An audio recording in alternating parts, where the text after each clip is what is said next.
hear me? Yes, Bonnie, we can hear you. My name is Bonnie Okemwa. I work with the Office of the DPP, the Director of Public Prosecutions. I'm the head coordinator, Kitui County. I've been a prosecutor for the last 6.5 years, and I have passion towards protection of the child right. The passion has grown over time, and the activists in the name of Ndindi Nganga can be able to confirm that. We've had a discourse in Garissa, purposely to protect the child rights. And I'm happy to be here. I'm humbled, actually. Thank you so much. All right. Thank you. Thank you very much, Mr. Okemwa Boni and Ndindi for joining us today to have this conversation on children, protecting children, and unmasking violence among children. And just to begin with, we know all of us, we are celebrating 10 years since the promulgation of the new constitution. And today we just want to have a conversation about this constitution. First of all, let me begin with Mr. Okemwa. In terms of protecting children, is this the best constitution, or is this the best constitution in terms of protecting children? My take, as I said from the inception, I have had that passion of protecting the rights of the children. What's captured in the constitution is not expressed, and it does not cover the areas that we needed covered. If you look at the Children's Act, it does not have the full support of the constitution that was expected of us. We've had challenges whereby we keep on going to the Children's Act instead of depending on the constitution that is so shallow. If we could have an opportunity, even using the PPI, we could go and amend or add, make some additionals in Article 53, which basically touches the rights of the children. In a nutshell, there's not so much that has been covered by the constitution that we can proudly write to home about. Right. Thank you very much, Bonnie, for that. Let me go to Ndindi. Tell us, do you think this constitution protects the rights of children?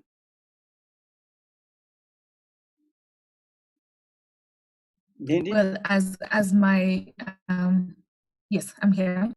As my learned friend has said, there is a lot that has been left pending. In as much as we must admit rather that the constitution we've come a long way over the years. We've come a very long way from the previous regimes, the previous legal framework that we used to have as a country, to right now having specific mention of the children's rights in the most supreme law that we have, and that is the Constitution.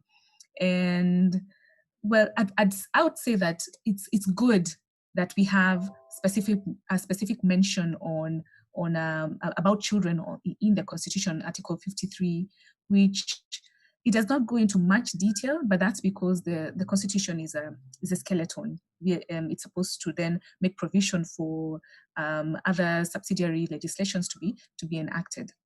Therefore, we do need to, and I know that there have been various conversations about merging what is in the Constitution with the Children Act and with other legislations, and also international treaties and international instruments rather, so that they're speaking to each other. And yes, so therefore my short and simple answer is yes, the Constitution, it's short, but we are glad that the children have been, this specific mention is much more that we can do with what is currently there. Yeah. Now, just begin with Lindy. You've mentioned something to do with merging the Constitution and probably the international treaty and all these things bringing together. Is it possible to do this without a referendum? in your view? In my view, yes and no. It's not a it's not a very easy. It's both yes and no. We can.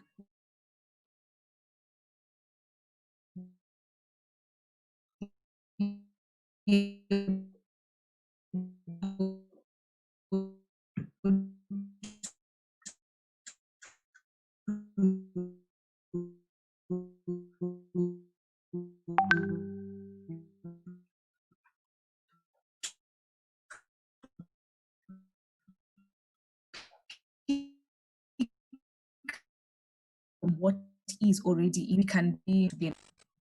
Sorry about that. I'm back. You can hear me? Right. Great. So as I was saying that Yes, there are various provisions. There are various provisions that need for us to go into a referendum, but then I think they are without putting a strain on the whole, we can be able to actually come up with other subsidiary legislations. But that is just my opinion, because we're still in very heated discussions about the merits and demerits of going into a referendum, if truly it is necessary. So yeah. All right. Thank you very much. Let's now go to getting to understand what informed probably this Article 53 that we are talking about, because I was just trying to go through it, and it's very shallow, it's very small. That's the same way Mr. Bonnie is saying. It's not that deep, maybe to dependent on. But now, what do you think maybe has maybe delayed probably linking of the Children's Act into the Constitution?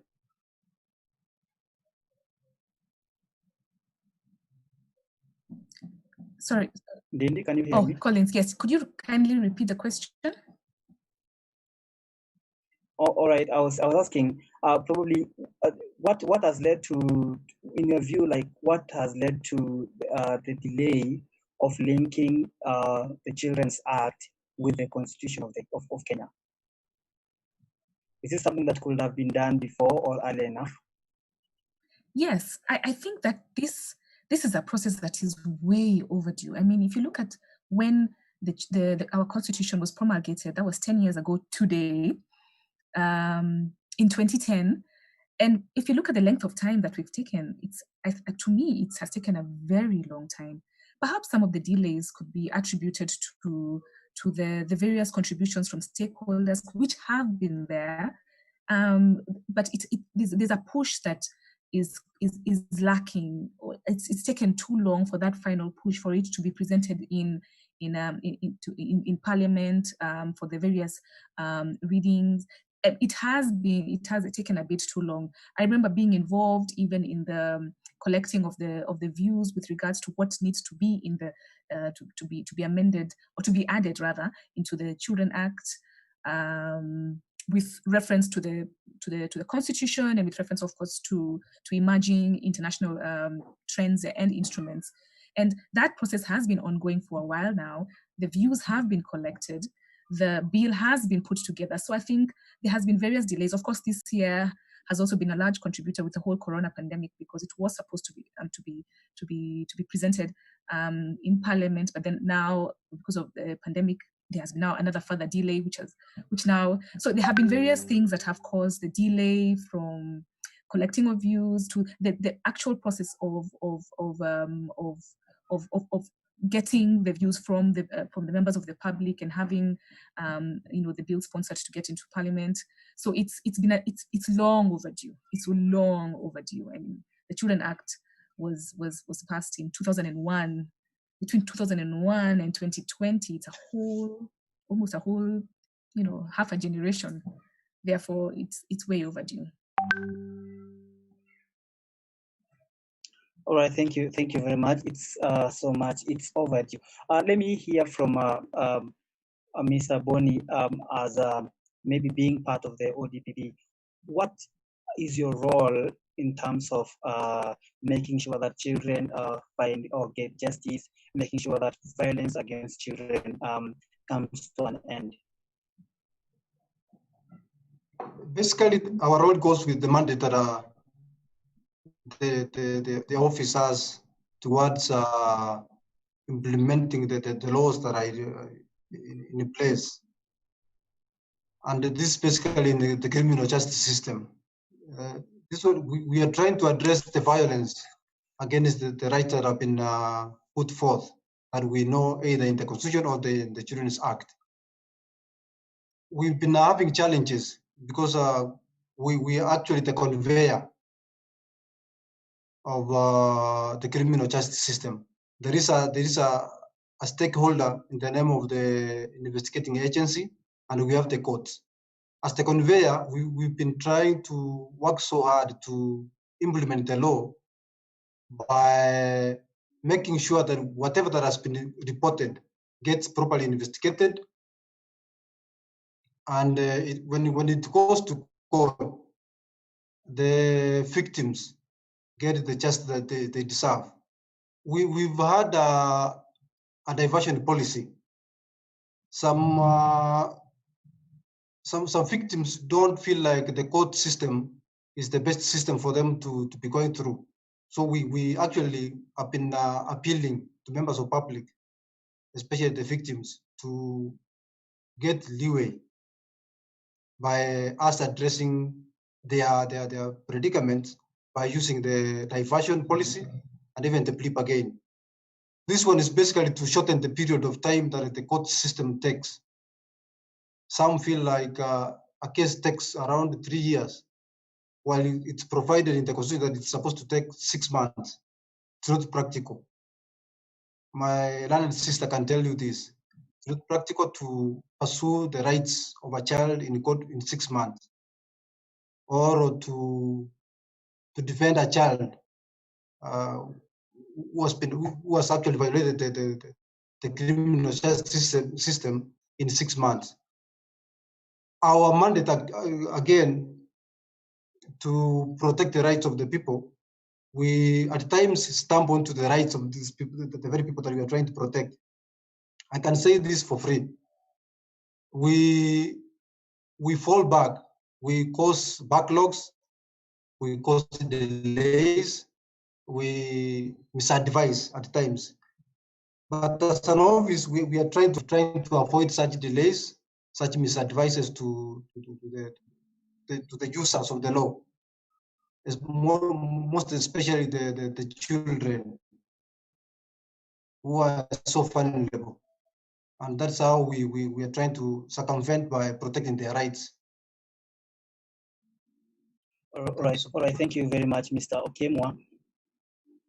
Thank you. Let me go back to Ndindi. Okemwa has mentioned something that is very important. And there's been a lot of complaints in this country when it comes to dealing with cases. You'll find there are so many adjournments happening, and that has been blamed more. It's also a question of more onto our advocates. How do you deal with such cases as an advocate when maybe cases related to children maybe are adjourned several times, and what leads to adjournment of such cases as an advocate? Well, Dindi, can you hear me? Yes, I can hear you, Collins. Well, there can be a number of reasons why Yes. a case is adjourned. I know we have had various challenges.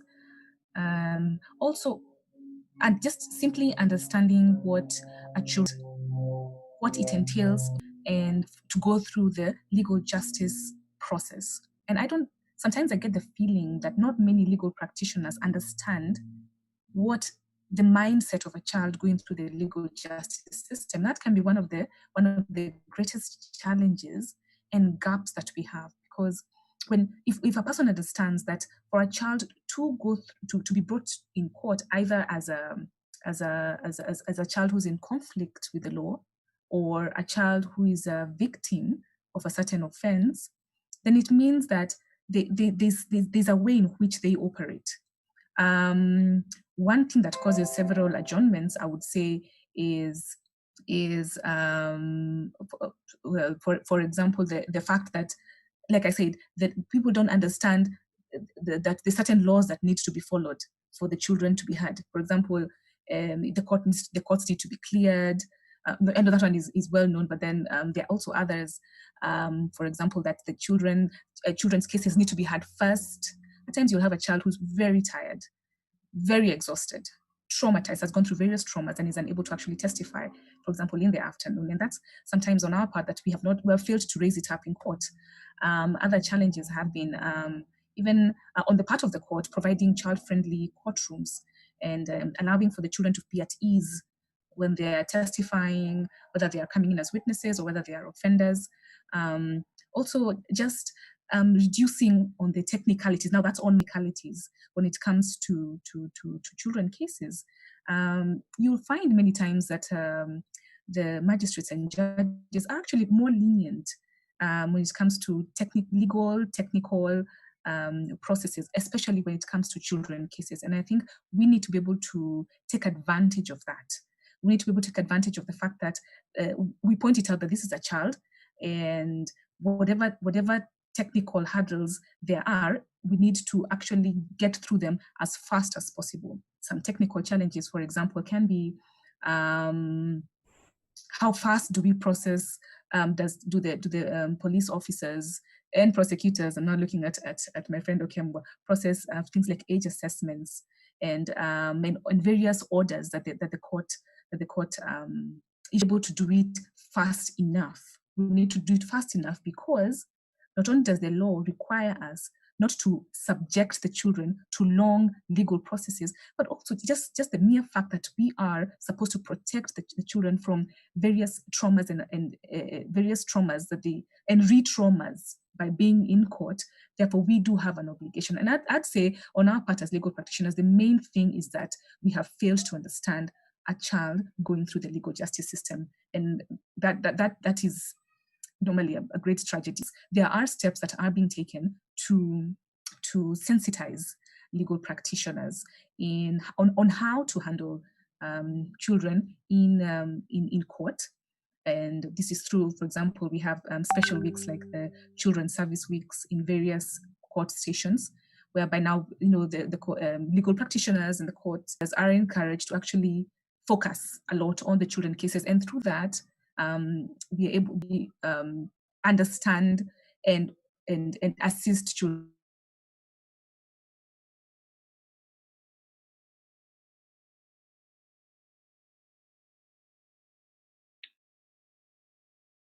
All right, we seem to have lost you, Ndini, again.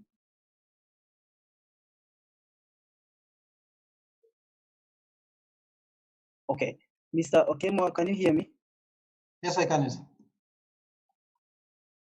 Yes. Let me get to hear from you as we wait for Ndini to be back. Yes, Probably we depend on the Children's Act more in order to get justice for children. Is this enough, or is there more to be done in order to probably strengthen what we already have? In actual sense, we need to go back to public participation. And this will start by whatever that we are doing now. We bring out the issues that are needed to be addressed. That is a clear picture that there is much that is needed to be done with our constitution as it is of now. Much is needed in terms of improving so that it can be able to address that much has been captured in the Children's Act. We can read from other constitutions, they are so wide. We don't need to be going back by saying as an excuse, our constitution is supposed to be a skeleton of what is supposed to be in the main laws. That is the mother of all the laws. It should give a clear picture, a good structure of what is supposed to be captured in the Children's Act. So the much that is covered in the under Article 53 is not sufficient to protect our children. Most people say that if we are addressing the child offenders, we can go back to Article 50 Article 50 still does not pronounce clearly what's supposed to be done to a child offender, the victims. Even in case we were to address the issue of SO, sexual offenses, still everything's so quiet. So we need much to be done to our constitution. Are you still there, Mr. Okemo? Yes, sir. You can hear me? Yeah, I was Yes, saying we can hear you. much is supposed to be done to our constitution to address the child rights. If at all a referendum was to be called, we don't need to give the politicians space